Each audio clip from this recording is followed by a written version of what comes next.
So, how did I become an attorney? One of our community members posed this question to me and asked me to explain from CXC to becoming a divorce attorney. Now, yes, I do divorces. I am a divorce attorney. However, I do other things. I do wills, I do probates, I do contracts, I do litigation. And at one point, I was even responsible for reviewing and scrutinizing legislation at Parliament.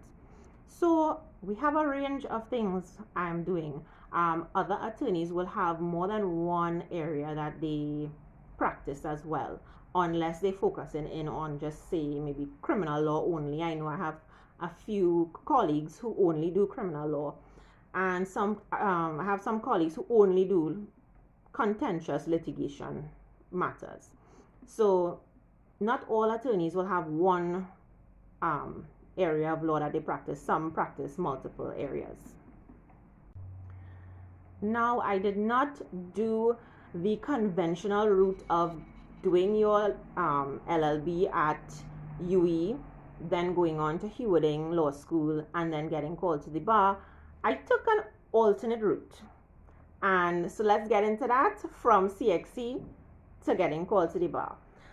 So I started off, I went to St. Stephen's College, and there for CXC level, we were able to do a combination, a blended range of subjects for CXC. So I did sciences along with literature, history, geography, and food and nutrition. So I did 8 O levels. I obtained my 8 O levels, and then I went on to do the first year of CAPE.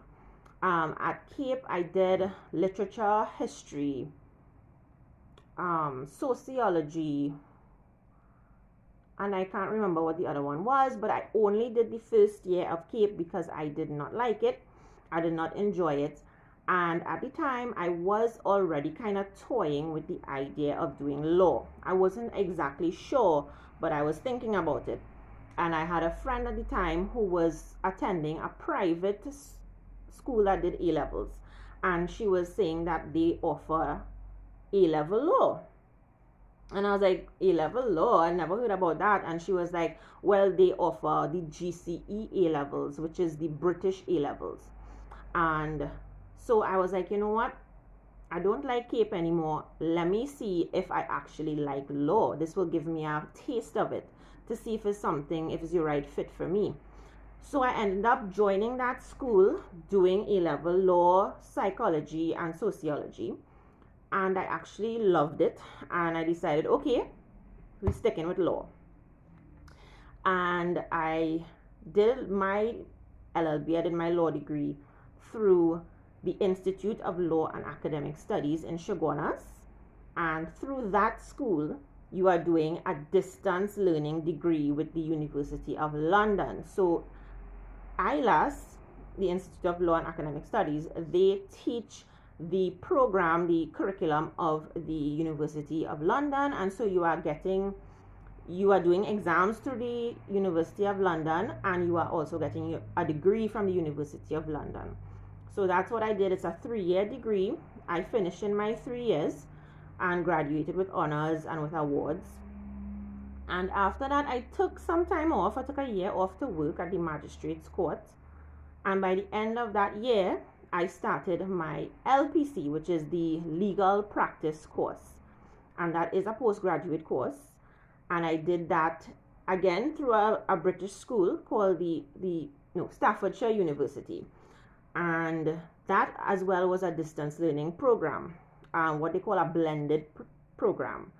And what you do is you go to England to the school for your orientation, you collect your books, you take a few classes with the professors, then you come back to Trinidad, and all of your studying is done on your own. So, and then you have to go back to England to do your exams. So that was a back and forth for that. That course is usually 9 months long, but I wasn't really comfortable pushing myself in that 9 months. I really wanted to take my time, so I spread it out part-time, which was spread out over 2 years. And I didn't mind. I enjoyed it. I met really good people who are still my friends and my colleagues today. Um, then after that, you have to do to get called to the bar. If you did it this way, you have to do a 6 month training with internship with an attorney who is called for more than 10 years. You have to register your internship with the law association so that they know you intend to get called to the bar and you have started your internship. And I completed my internship, and in 2019 I was called to the bar. And well, there's a whole process of applying to get called to the bar and everything like that. It's very complicated. I was like, this thing is like a whole exam. But yeah, and then I got called to the bar, and I did not get hired right away by any chambers or anything like that. And I was like, I'm not going to sit down home and do nothing. So I decided, okay, I'm going to practice on my own right away. And yes, I was scared, but I did it anyway. And I started off by doing a lot of legal aid cases, because I had a friend who was working legal aid, and she said, you know what, if you're going to start off on your own and you want experience, you should start off, with some legal aid cases. And I did, and it was good experience. But how I got into family law and divorce and stuff like that is because that is what they were sending me. They were sending me a lot of divorces and a lot of family matters, and so I was getting most of my practice that way. And then I realized, this is kind of an area that I like, and I stuck with it. And even, at one point I was working, I stopped being in private practice and I went for like a year and I worked at Parliament. But when that contract was up, I went right back into private practice, and again I kept getting divorce clients. So it's like becoming a divorce attorney, and then with a lot of areas of law, if you just, as an attorney, you find your niche. And when you find your niche, meaning your area of law that you want to specialize in, unless it's something like financial law or maybe medical malpractice and stuff like that, where you would probably need to go on and do your master's to really grasp that. A lot of the other aspects and areas of law is you just continue to practice it, and then you become an expert in that area because you keep updating yourself on the law, you keep practicing, you're getting more experience, and year after year you evolve into being an expert in that field. And that's kind of what happened with me. I kept getting divorce clients, I kept getting family matters, I kept getting probate matters and contract matters. So that is what my niche is like evolving into right now.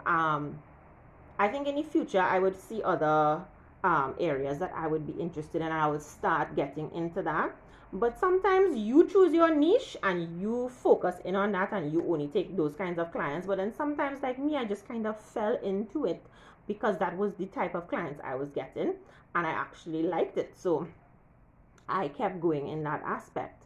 But yeah, so that is my route, my journey to becoming an attorney. And I hope it helped to show that, sometimes you don't always have to take the usual route. You have different journeys to get to the same place. And I hope that helped anybody who was thinking about it or just wanted to know. Let me know any other questions in the comments.